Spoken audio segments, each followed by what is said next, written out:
All right, we ready to start? I'm ready when you are, brother. All right, hey Justin, so great to meet you. My pleasure. Today we're here with Mr. Justin McBride himself, head coach of the Nashville Stampede, and we're going to talk a little bit about some of the other things that he's done in his wide array of different career paths that he's chosen. Somebody who's a true Renaissance man in the sport of cowboy. I'm going to call it sport of cowboy because you've done a huge variety of things. Just to start out, can you tell me a little bit about how you grew up and maybe how that steered you on a path to where you ended up today? Yeah, absolutely, because I feel like it did have, the environment I was born into did have a big impact on kind of the career that's ended up transpiring after that. So, like, it dates back quite a ways. Like, my dad rode bulls to a certain level. My mom had been on some bulls, you know.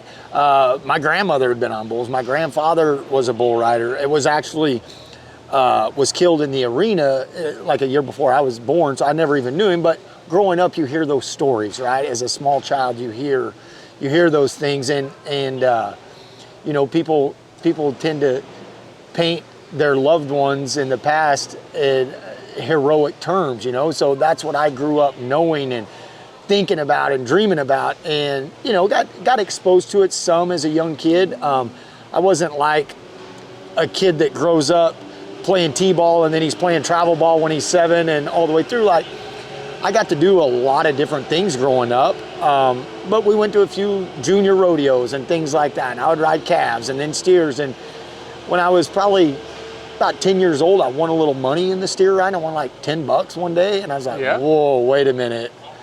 I can make money for doing this? Like, I'm having this much fun and they're giving me money? And that was kind of a turning point for me in realizing, hey, this is what I really want to do. Awesome. I love that. So I know you wrestled a little bit as a young kid, and can you maybe talk a little bit about how that maybe taught individuality, self-determination, discipline? So I was born in Central Texas, and we moved to Nebraska when I was in the 3rd grade. And wrestling is a huge sport in Nebraska, right? And all the Big Ten stuff, you know, wrestling is a major sport. And so I got exposed to it at a pretty young age, and was something that I fell in love with. Like, it was something that was really hard, and starting out, like, some of the other little kids have been wrestling since they're 4 years old, and they're just tying me up, and I'm like, what is happening, you know? And that really drove me. And so I got to do it all through high school and stuff, and it was something that I felt like always really helped my bull riding, because there is a real mental discipline, not just the physical part of wrestling and the discipline about your weight and your nutrition and the amount of work that goes into it, but the mental side of it that it takes to put yourself through that day after day. I think it really helped my bull riding, and just the understanding of, you know what, if I go out and win the match, it was because I was good enough. If I go out and lose the match, it's because I wasn't good enough. And that's bull riding, you know. That's, if you win, if you ride your bull, you were good enough that day. If you don't ride your bull, look, you can make excuses all over the place, but it's on you. You know, and that's something I always loved about both sports. Awesome. So you left bull riding around age 29? Yep, 2008. Yeah, I turned 29 and when I retired. Yes. Okay. So for those of you that don't know, Mr. McBride here, he is a 2-time world champion. Did you ever think, whenever you started bull riding, that you would ever become a world champion? You know, I think every little kid, you know, if you dream up of wanting to play football, you should dream of being a Super Bowl champion. You know, that should be the goal. And so for me, from a young age, I wanted to be a world champion bull rider. Now, did I ever know that would become a reality? No, but I knew that I loved the sport and was willing to push as far as I had to push to achieve that goal the older I got. So yeah, I was really lucky and fortunate, and got around the right kind of people at the right kind of times in my life that would steer me in the right direction all the time to get where I wanted to end up. Yeah, awesome. So let me ask you this. You win your first world champion. Did that change the mentality you had going forward? And did it put more pressure on you? Did it make you a little tighter, or did it make you go, hey man, I've already been to the top. Let's just ride for fun now. You know, I think the pressure, kind of the self-created pressure, kind of left me in probably about '03. I won my first world title in '05. About '03, I'd been getting close to winning world titles early in my career. I climbed up pretty fast and would get close and then would get hurt. And again, you can always find an excuse, right? And got close to winning them and never got there. Could never get it. I say never got there. I was 25 when I won my first one, but I had some opportunities before that. And I finally got to a point where I had put so much emphasis on having a belt buckle that said, you're the world champion, that I finally won. And I don't know why I had this epiphany, but it wasn't about that. You know, I finally realized that buckle's not going to change me, right? Like, it's the things that I love about this sport are what's important. And when I finally kind of let go of putting a label on, I've got to be people have to know me as a world champion bull rider. That's what my whole life's been about. Right. And just started enjoying the ride. Yes. It's like things just started. Oh, here's a world title. Here's a record-setting season. Here's more money. You know, whatever the things that you get from actually loving to do the work. It's amazing how whenever you let go, there's countless stories like that. Musicians. Right. And I'm going to ask you about that in a second, but a lot of people in the music world are like, hey, when I was able to let go and finally stop worrying about all the fame and the awards, that's when it naturally came. That's when it comes, right? Yeah. And I think it's that way in anything. You can't, you can't just love the things that you get, right? If you're doing it for that, they will just get further and further away from you, right? But when you really start to, like I have a saying that I talk with the boys all the time on our team is, you know, do you love being a bull rider or do you love riding bulls? And that might not sound like a big deal, but it's a huge thing. The difference in those two things couldn't be more stark, the contrast, right? Because everybody here that'll be competing in Bridgestone, they love wearing this logoed up shirt, the vest, the hats, the boots. They love people when they're walking down Broadway being like, oh, the bull riders in town. Yeah, the promos. The bull riders, yeah, all the things, right? But there's a select few guys that love to ride. Those are the best guys. And they'd be doing it whether they were just doing Absolutely. it at an Absolutely. arena, at a buddy's house. Absolutely. Heck yeah. What made you step into the music world for a short time? It is a real Forrest Gump type of life on that kind of stuff. Like, I've gotten to do some things that were just like, how did I end up here, you know? The bull ride and everything was very intentional. A lot of the other things that I've got to do were not that intentional. They just happened because of the bull ride. Yeah. You know, really, if I'm being honest, it wasn't because I'm some killer singer or anything like that. It was because I was very successful at riding bulls and it allowed these other opportunities. Yep. The music stuff, like, I love old Western movies. There's a movie called Rio Bravo with John Wayne where Dean Martin, they're sitting in the jail cell, they sit around, they sing a song. And from a young age, I thought, hey, a cowboy needs to be able to sit around with his buddies around the campfire, bang a few chords out on a guitar, drink some beer and have fun, you know? And so it all just started as that. Like, I used to always have a guitar with me at hotels, on the road, and we just sat around and had fun, you know? And I got to know over the years, I got to be good friends with Tracy Bird and got to know some of the songwriters out here that I'm still great friends with today. And a guy named Tim Dubois called me one time out of the blue and was like, we want you to come make a record, you know? And I was like, whoa, what? No, I sing in the shower, man. You know? Like, but at the same time, I thought, you know what? Like, I grew up loving Chris Ledoux, right? Like, that was the music that spoke to me because this was a guy that actually did it. And like, everything, was he the greatest singer? Maybe not. But everything was so true. And I was a kid and he's singing about a life that he lived that I want to live. And that really meant something to me. And so that's why when I got to dabble in the music stuff, I tried to do things that, hey, if there's a kid out there that's wanting to be a bull rider, maybe you can hear some of this stuff and be like, yeah, man, that's what I feel. That's what I want to be doing. Yeah. Well, I hope you don't ever sell yourself short on the music side because I'm a country music lover, and your two albums that you put out, they got such a wholesome sound. It doesn't feel like, a lot of times when people cross over from one entertainment endeavor into another, it can feel very forced. Your stuff doesn't feel forced. I grew up on Bandy the Rodeo Clown. Yeah, man. And it's just great. I'm glad it's out there. Thank you. I really appreciate it. And that was something that, I was so lucky that Mr. Dubois brought me out there, but then he left me in the hands of a dear friend of mine, Win Varble, who's a great songwriter, and Phil O'Donnell, and we collected the songs together, they produced it, they did all of the stuff, and they knew, like, hey, this isn't a guy that's trying to be a country music star. This is just a guy that's a bull rider cowboy that wants to do some of that kind of music, and we never strayed away from like what I am, It is what it is, I'm not gonna go croon you like Sinatra here. I mean, it just is what it is. If you enjoy it, come hang out, and if not, listen to some other stuff, So, but it was fun. I got to play on the Opry twice. I got to, the first time it was just me, and it was the scariest thing I've ever done in my life. I've never been that scared at a bull riding, ever, as I was on the Opry stage. But then the second time, Mo Bandy was doing the Opry that night, and he had asked me to come on and do Bandy the Rodeo Clown with him. So that one I kind of got to take in. The first one, it was like, I just blanked out, and we got through it somehow. But the night I got to do it with Mo, like, that was a lot of fun. Heck yeah, good deal.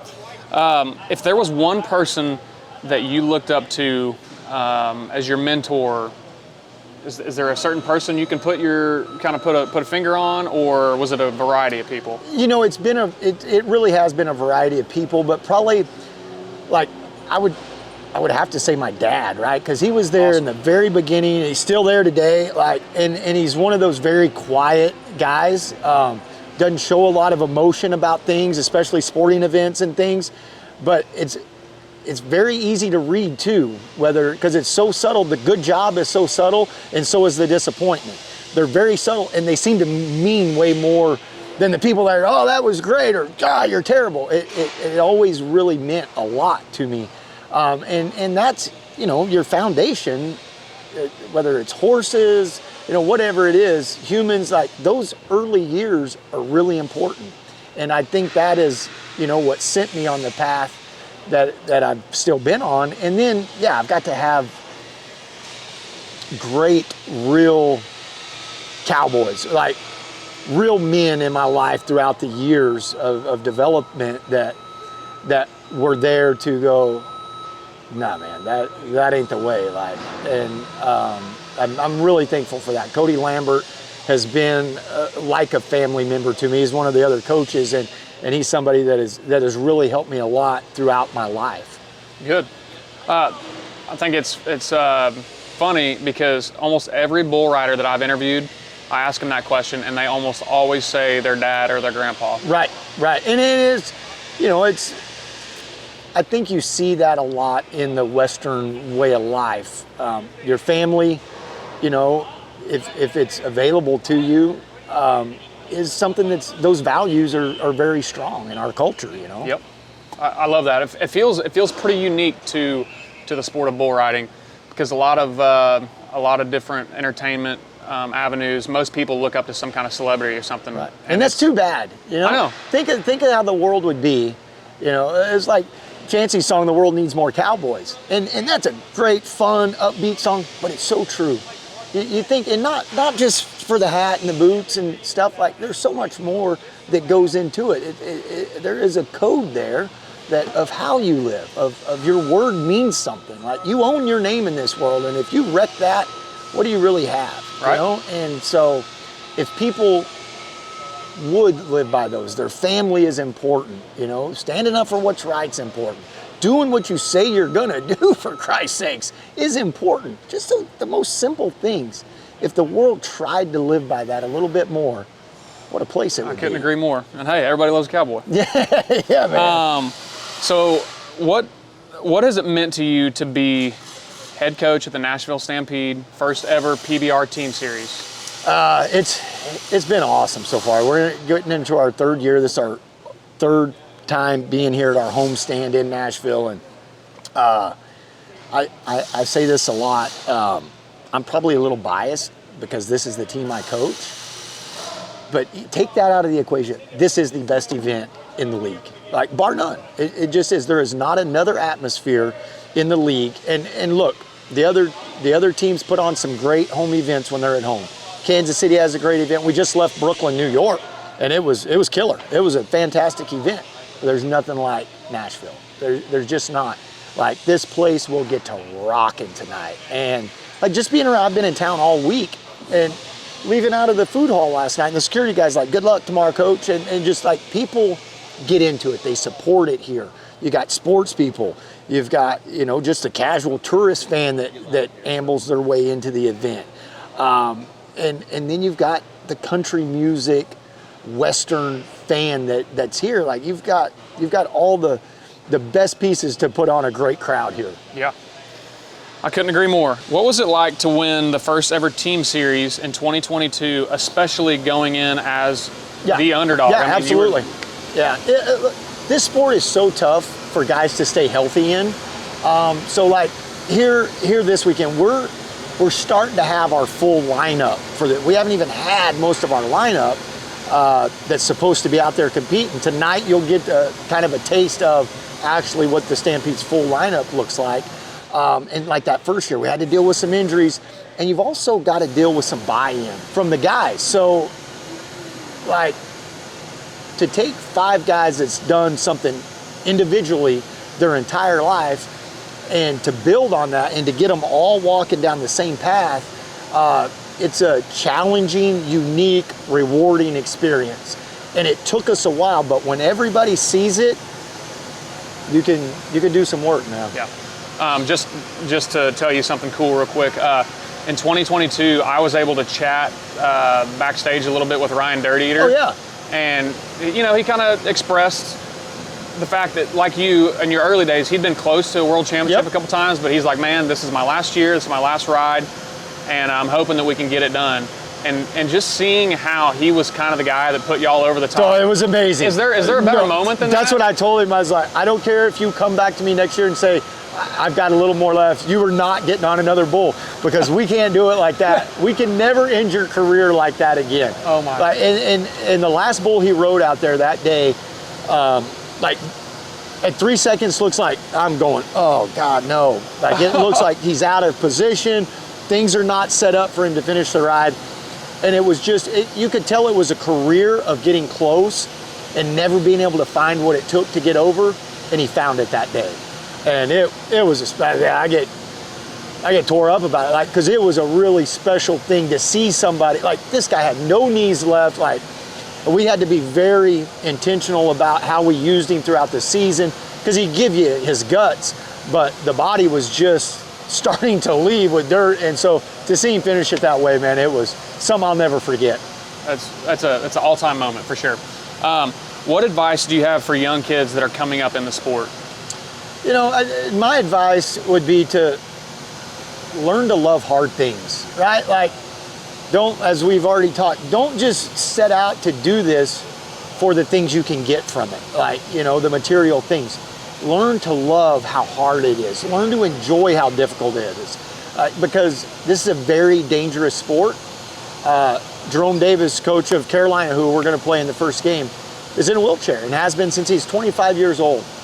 And it was worth it to him, because he loved riding bulls. And so let that be what motivates you every day. And if it's not, that's okay. Do something else, like, only do this for the real love of doing it. I got to chat a little bit with Chase Outlaw at the draft, and it's no secret that he's had his share of serious injuries. Ooh, yeah. And just the pure joy and love that he still has for the sport, it was inspiring. And he had the same kind of answer. He's like, man, you can't do it for the accolades. You can't. You really can't. I'm telling you, once that gate opens, none of that stuff. It gets primal then, and like a shiny new belt buckle or some money is not going to be the motivating factor in there. And that's where you see a guy get a little out of shape and either pick his head up and look for where the exit's going to be, or the guy that keeps going back in the fight. Yeah. It's super inspiring to just to be able to watch you guys do your thing. And I I'm just honored to be here, truly. Last thing I was going to ask you, is there anything, if you could, that you would change about the sport? Yes, I would change, like, we get our bulls sent to us on a Tuesday. We have till Friday or Thursday at midnight to finalize our roster and our lineup and who's matched up against what bull. I would like to see it random. Just draw the bulls to my guys and let us figure out how to ride them. Yeah. I think it is the wrong direction, where we're avoiding our weakness in this sport. I don't think it is doing anything for the 8-year-old kid out there that's wanting to dream and be a great bull rider when he's seeing some of the best guys that are only good at one direction.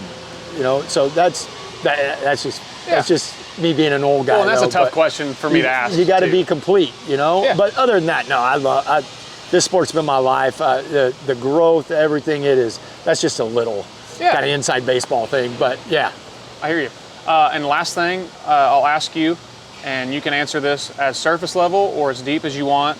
With everything going on in the world today, what makes you proud to still be an American?